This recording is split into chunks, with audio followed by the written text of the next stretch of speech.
आज जिस युग में हम जी रहे हैं वह बदलता हुआ युग है। बहुत तेजी के साथ हम बदलाव देख रहे हैं। टेलीविज़न और सैटेलाइट का युग है, कंप्यूटर्स का युग है, इंटरनेट का युग है। हमारा देश एक बड़े परिवर्तन के दौर से गुजर रहा है। जो बातें शायद पिछले वर्षों में हमारे चित्त में भी नहीं चढ़ी, अब हम उनको अपने इर्द गिर्द देखते हैं। विज्ञान ने भी बहुत सी तरक्की की है और विकास के आधार पर बहुत सी नई नई बातें हमारे सामने घटित हो रही हैं।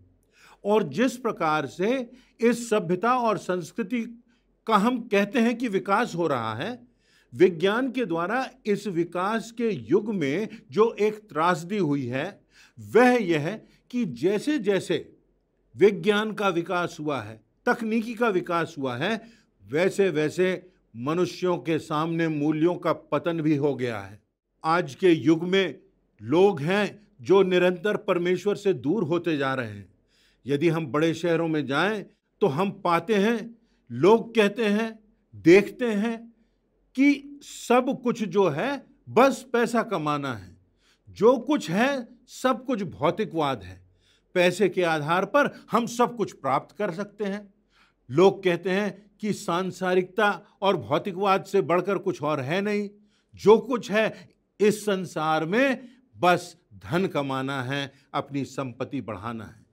और हमारे पास कुछ है, इसलिए हमें किसी और चीज की जरूरत नहीं है। इस प्रकार की मानसिकता है वह न सिर्फ यूरोप और अमेरिका में है, परंतु इस प्रकार की मानसिकता बहुत तेजी से सारे संसार में, यहाँ तक कि हमारे देश में भी फैलती जा रही है। जैसे जैसे विज्ञान का विकास हुआ है वैसे वैसे नैतिकता और मूल्यों का अवमूल्यन भी हुआ है। और आज इस भ्रष्टाचार और पाप के बढ़ने का जो प्रमुख कारण है वह यह कि लोगों के हृदय में परमेश्वर का भय जाता रहा। किसी ने कहा कि आज व्यक्ति को युद्ध का तो भय है, आज व्यक्ति को सब प्रकार की समस्याओं का सामना करने का अनापेक्षित का भय है, परंतु परमेश्वर का भय नहीं है। आज व्यक्ति को एटम बॉम्ब का भय हो सकता है, विश्व युद्ध का भय हो सकता है, परंतु परमेश्वर का भय व्यक्ति के हृदय से जाता रहा। आज व्यक्ति को राजनीतिक शक्तियों का भय है, परंतु परमेश्वर का भय नहीं। यहां तक कि आज लोगों को दूसरे लोगों का भय है, परंतु परमेश्वर का भय नहीं। आज व्यक्तियों को नई नई आती हुई बीमारियों का भय है, परंतु परमेश्वर का भय हमारे हृदय से, हमारी सभ्यता से दूर होता जा रहा है। जहां मनुष्य के हृदय में परमेश्वर का भय समाप्त होता है, वहीं से मनुष्य के पतन की गाथा प्रारंभ हो जाती है। वहीं से मनुष्य के चरित्र के पतन की बात भी प्रारंभ हो जाती है। यदि आज हमारे देश में कोई कानून व्यवस्था ना हो, किसी को कानून व्यवस्था का भय ना हो, शासन का भय ना हो, न्यायपालिका का भय ना हो, तो क्या हाल होगा। आज जबकि सब तरफ कानून व्यवस्था है, संविधान है, सब प्रकार की अपराधों को रोकने का प्रयास है, पुलिस स्टेशंस हैं, देशों में विभिन्न प्रकार से क्राइम को रोकने का प्रयास किया जा रहा है, परंतु फिर भी ये क्रिमिनल्स, ये गैंगस्टर्स जो हैं, ये बढ़ते जा रहे हैं और सब प्रकार का भ्रष्टाचार सारे संसार में पनप रहा है और बहुत तेजी से यह बात आग पकड़ रही है। आप सोचिए क्या हाल होगा अगर शासन व्यवस्था ना हो, संविधान ना हो, यदि न्याय व्यवस्था ना हो। क्या परिस्थिति होगी हमारे देश की। कैसा देश होगा बिना संविधान के। हम कैसे नागरिक उत्पन्न करेंगे, चाहे संस्था हो, चाहे परिवार हो, और चाहे खेल का मैदान हो, और चाहे व्यक्तिगत जीवन हो। हम जानते हैं कि एक व्यवस्था होती है, एक सिस्टम होता है, एक मर्यादा होती है, एक नैतिकता होती है, मूल्य होते हैं, कुछ नियम होते हैं, कुछ सीमाएं होती हैं, कुछ अनुशासन होते हैं, जिससे कि हम उचित दिशा में आगे बढ़ सकें। हम अपने जीवन में परमेश्वर का भय मानना सीखें। इसी से हम अपने आसपास के लोगों के लिए आशीष का कारण बन सकेंगे। यदि हम अपने चाल चलन में परमेश्वर के भय के अनुरूप चलेंगे, हम अपने बच्चों को उस परमेश्वर के भय के अनुसार, उसकी शिक्षाओं के अनुसार चलना सिखाएंगे। जिस परमेश्वर ने हमको बनाया है, जिस परमेश्वर ने हमारे लिए नैतिकता की सीमाएं तय की हैं, उसके भय में हमें चलना है। लूका रचित सुसमाचार उसके 12वें अध्याय की 4 और 5वीं आयतों में प्रभु यीशु मसीह अपने चेलों से कह रहे हैं, परंतु मैं तुमसे जो मेरे मित्र हो कहता हूं कि जो शरीर को घात करते हैं और उसके पीछे कुछ और नहीं कर सकते, उनसे मत डरो। मैं तुम्हें चिताता हूं कि तुम्हें किससे डरना चाहिए। घात करने के बाद जिसको नरक में डालने का अधिकार है, उसी से डरो, वरन मैं तुमसे कहता हूं उसी से डरो। व्यवस्था विवरण के 10वें अध्याय की 12वीं आयत में लिखा है, और हे इस्राएल, तेरा परमेश्वर यहोवा तुझसे इसके सिवाय और क्या चाहता है कि तू अपने परमेश्वर का भय माने और उसके सारे मार्गों पर चले, उससे प्रेम रखे और अपने पूरे मन, अपने सारे प्राण से उसकी सेवा करे। इस बात के अलावा परमेश्वर तुझसे क्या चाहता है? मात्र इतनी ही प्रमुख बात है कि तू अपने परमेश्वर का भय मान और उसके मार्ग पर चल। वहां पर प्रकाशित वाक्य के 14वें अध्याय की 6वीं और 7वीं आयतों में लिखा है, मैंने एक स्वर्गदूत को देखा जिसके पास पृथ्वी की हर जाति, हर कुल, हर भाषा के लोगों को सुनाने के लिए सुसमाचार था, और उसने बड़े शब्द से कहा, परमेश्वर से डरो और उसकी महिमा करो, क्योंकि उसके न्याय का समय आ पहुंचा है। उसका भजन करो जिसने स्वर्ग और पृथ्वी और समुद्र और जल के सोते बनाए हैं। The time has come now, समय आ चुका है कि हम परमेश्वर का भय माने। लिखा हुआ है, परमेश्वर से डरो, उसकी महिमा करो, क्योंकि उसके न्याय का समय आ पहुंचा है। हमारी जिंदगियों के लिए यह बड़ी खरी बात उतरती है कि हमारे जीवनों में न्याय का समय कभी भी आ सकता है। न्याय का समय कभी भी हमारी जिंदगी के दरवाजे को खटखटा सकता है। किसी भी समय प्रभु यीशु मसीह का दूसरा आगमन हो सकता है। किसी भी समय हमारे जीवन का समापन हो सकता है। और इसलिए जब यूहन्ना को दर्शन होता है तो वह स्वर्गदूत को देखता है और कहता है कि उसके पास सुसमाचार था। और क्या सुसमाचार था स्वर्गदूत के पास? परमेश्वर से डरो और उसकी महिमा करो, क्योंकि उसके न्याय का समय आ पहुंचा है। हमारी जिंदगियों के लिए आज के समय में परमेश्वर का भी यही संदेश है, परमेश्वर से डरो, उसकी महिमा करो, क्योंकि उसके न्याय का समय आ पहुंचा है। उसका भजन करो जिसने स्वर्ग और पृथ्वी और समुद्र और जल के स्रोत बनाए। जिस समय व्यक्ति के हृदय में परमेश्वर का भय समाप्त हो जाता है, उसी समय उस व्यक्ति का पतन होने लगता है। वह अपनी आत्मा को भी दूषित कर देता है। उत्पत्ति से लेकर प्रकाशित वाक्य में ऐसे अनेक उदाहरण भरे पड़े हैं। जब हम यहोवा का भय मानते हैं, उसकी आज्ञाओं पर चलते हैं, उसके अंतर्गत कार्य करते हैं, तो इस संबंध में परमेश्वर के भय के विषय में आज हम 4 बातों पर ध्यान देंगे।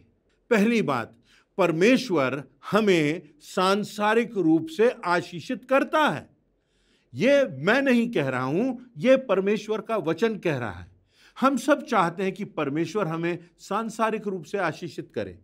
भजन संहिता उसके 34वें अध्याय की 9वीं आयत में लिखा है, हे परमेश्वर के पवित्र लोगों, उसका भय मानो, क्योंकि उसके डरवैयों को किसी बात की घटी नहीं होती। किनको किसी बात की घटी नहीं होती? परमेश्वर का जो भय मानते हैं, उसके जो डरवैये हैं, जो परमेश्वर का भय मानते हैं। भजन संहिता 34:7 में लिखा है, यहोवा के डरवैयों के चारों ओर उसका दूत छावनी किए हुए उनको बचाता है। परमेश्वर की सुरक्षा हमको मिलती है। बहुत सी पुस्तकें लिखी गई हैं इस संदर्भ में। डॉक्टर बिली ग्राहम ने भी स्वर्गदूतों के विषय में एक पुस्तक लिखी है कि किस प्रकार परमेश्वर आज के संसार में अपना काम, अपने वचन का विस्तार स्वर्गदूतों के द्वारा नहीं करता। वह अपने वचन का प्रचार मनुष्यों से कराता है, और जो मनुष्य उसके वचन का प्रचार करते हैं, जो मनुष्य उसकी सेवा करते हैं, जो मनुष्य उसका भय मानते हैं, स्वर्गदूत उनकी चौकसी करते हैं, स्वर्गदूत उनकी रक्षा करते हैं। और यहां पर सांसारिक आशीष है जो हमको दिखाई नहीं देती, परंतु परमेश्वर के दूत उसका भय मानने वालों की रक्षा करते हैं।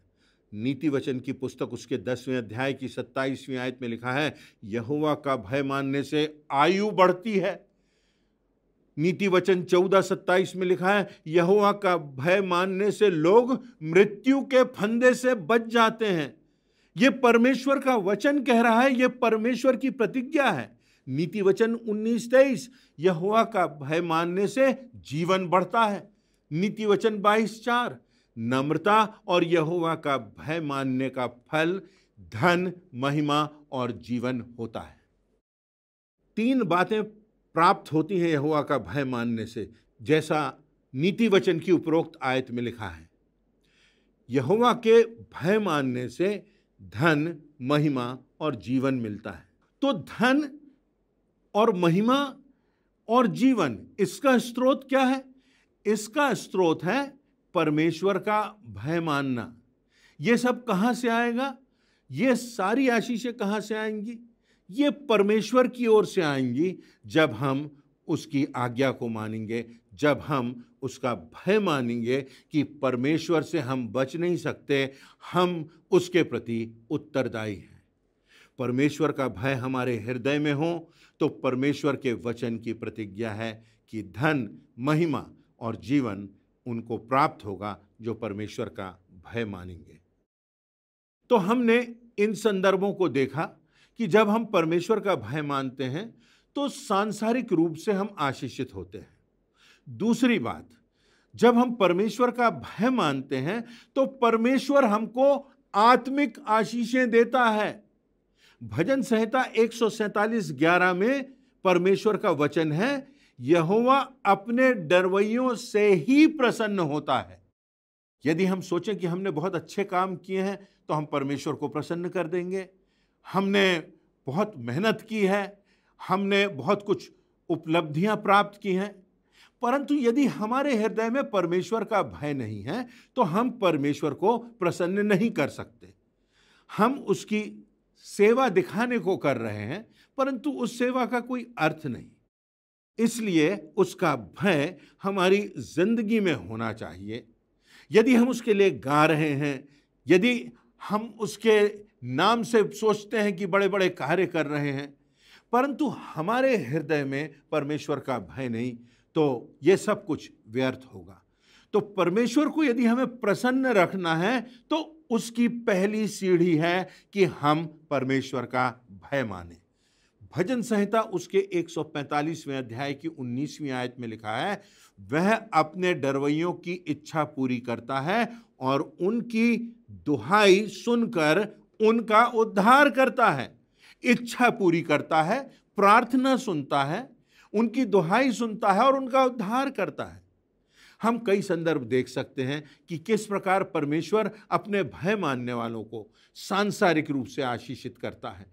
परमेश्वर आत्मिक रूप से हमको आशीषित करता है, हमारे अपराधों को क्षमा करता है, हमको आगे बढ़ाता है, आत्मिकता में परिपक्व बनाता है, हमको आदर और महिमा के स्थान पर ले जाता है। तीसरी बात हम देखेंगे कि परमेश्वर के भय मानने से वह हमको बुद्धिमान बनाता है, हमको बुद्धिमत्ता प्राप्त होती है। नीति वचन 1:7 में लिखा है, यहोवा का भय मानना बुद्धि का मूल है। बुद्धिमान तो होना है, हर कोई बुद्धिमान होना चाहता है, परंतु बुद्धिमान होने की जो बुनियाद है वह यह है कि हम परमेश्वर का भय माने। नीति वचन 9 और उसकी 10वीं आयत में लिखा है, यहोवा का भय मानना बुद्धि का आरंभ है। बुद्धि का प्रारंभ कब होता है? व्यक्ति कब बुद्धिमान होता है? जब वह परमेश्वर का भय मानता है। संसार की दृष्टि में बुद्धिमान कौन है? हम सोचते हैं जिसने बहुत अध्ययन किया है, जिसके पास बड़ी बड़ी डिग्रियां हैं। ऐसा नहीं है। बुद्धिमान कौन है? जो बहुत सूझबूझ से और सोच समझ से चलने वाला हो। ऐसा नहीं है। बुद्धिमान कौन है? जिसको नोबेल पुरस्कार मिला हो। बिल्कुल भी नहीं। बुद्धिमान कौन है? कोई वैज्ञानिक है, कोई डॉक्टर है, कोई वकालत कर रहा है जिसने कोई बड़ी पुस्तक लिखी? बिल्कुल नहीं। किंतु परमेश्वर की दृष्टि में बुद्धिमान वह है जो परमेश्वर का भय मानता है, क्योंकि बुद्धिमत्ता का प्रारंभ यहीं से होता है। तो जब हम परमेश्वर का भय मानते हैं तो बाकी सारी चीजें अपने आप से सही स्थान पर आ जाती हैं।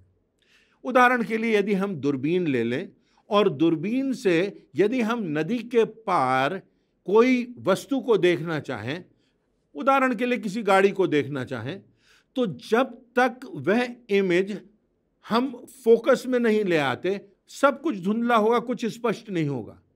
तो जब हम परमेश्वर का भय मानते हैं तो वहीं से हमारी बुद्धि का प्रारंभ होता है, सारी चीजें फोकस्ड हो जाती हैं और सब बातें स्पष्ट हो जाती हैं।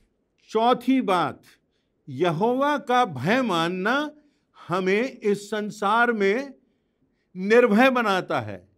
बड़ी भिन्न सी बात लगती है कि यहोवा का भय हमें निर्भय बनाता है।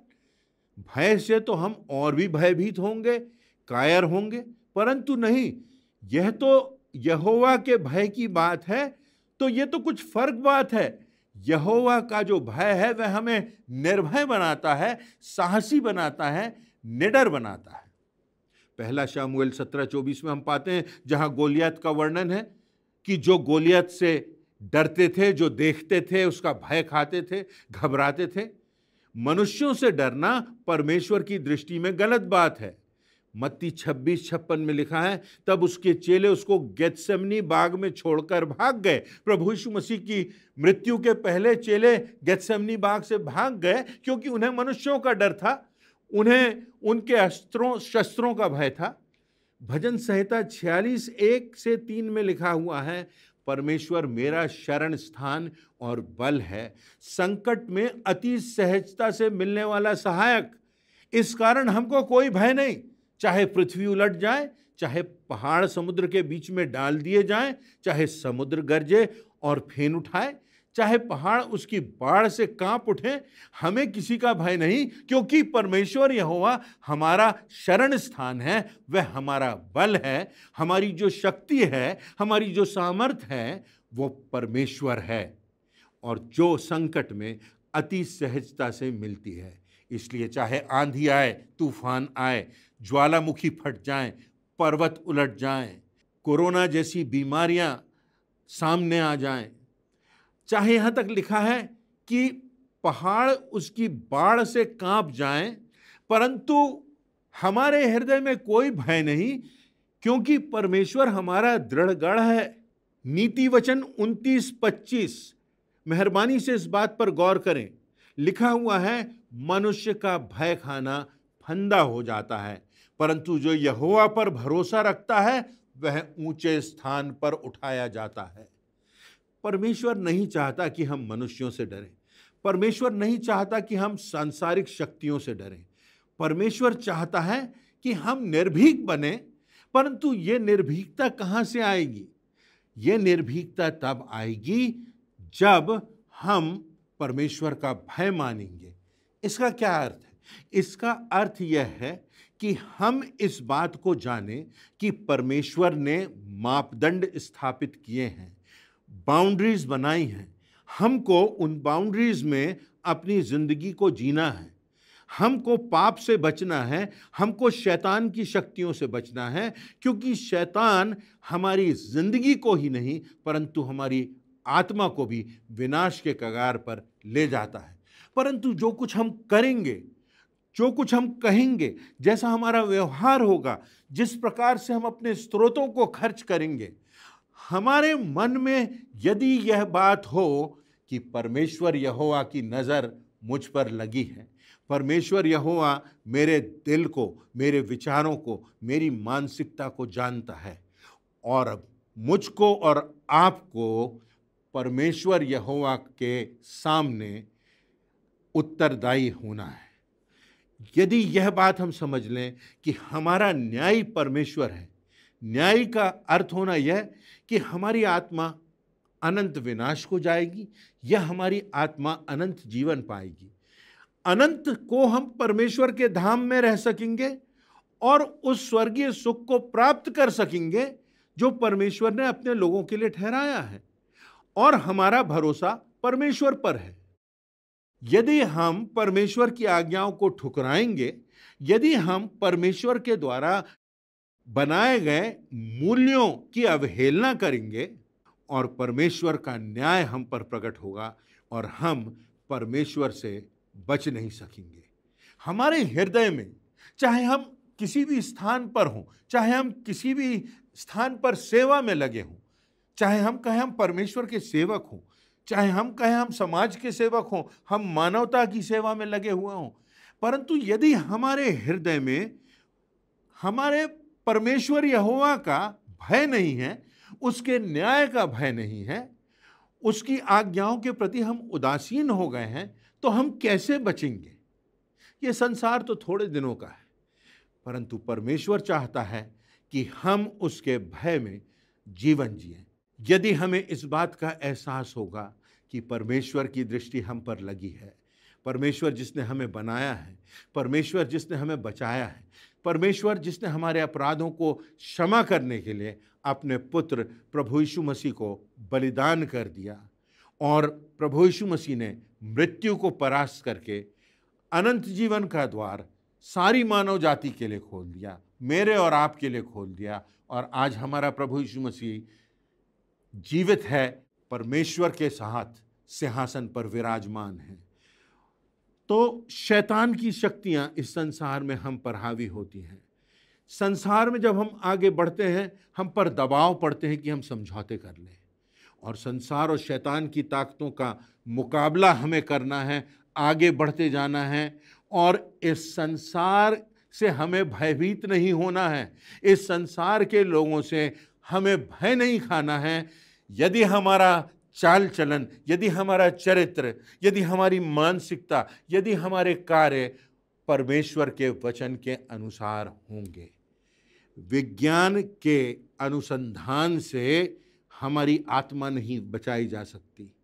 टेलीविज़न और सैटेलाइट और नए नए तकनीकों के विषय में अध्ययन करने से और इन सब बातों में आगे बढ़ जाने से हमारे चरित्र का उत्थान नहीं होगा। हम आगे बढ़ेंगे और समृद्ध होंगे, बुद्धिमान होंगे, सामर्थी होंगे, प्रबल होंगे, उसके गवाह होंगे, दूसरों के लिए आशीष का कारण ठहरेंगे। कब? जब परमेश्वर का भय हमारे हृदयों में होगा, तब हमें किसी बात का भय नहीं होगा, यहाँ तक कि मृत्यु का भय भी हमारी जिंदगी से चला जाएगा, क्योंकि मृत्यु के बाद हम एक बेहतर देह में, एक बेहतर संसार में, एक बेहतर जीवन में प्रवेश करेंगे। काश परमेश्वर हम सबों को ऐसा मन दे कि हम परमेश्वर के भय में अपनी जिंदगी को बिता सकें, तभी हम निर्भीकता से इस संसार का और शैतान की शक्तियों का सामना कर सकेंगे और आगे बढ़ते जाएंगे, और हमारी जिंदगियों में परमेश्वर की आशीषों को लोग देखेंगे और हमारी जिंदगियों से बहुत से जीवन बचाए जाएंगे, बहुत से जीवन आशीषित होंगे। परमेश्वर इन वचनों से हम सबों को आशीषों से परिपूर्ण करे और हमारे हृदयों में इतनी संवेदनशीलता दे कि हम परमेश्वर के भय में चलें और ये जानें कि हम परमेश्वर को धोखा नहीं दे सकते, हम परमेश्वर से बच नहीं सकते।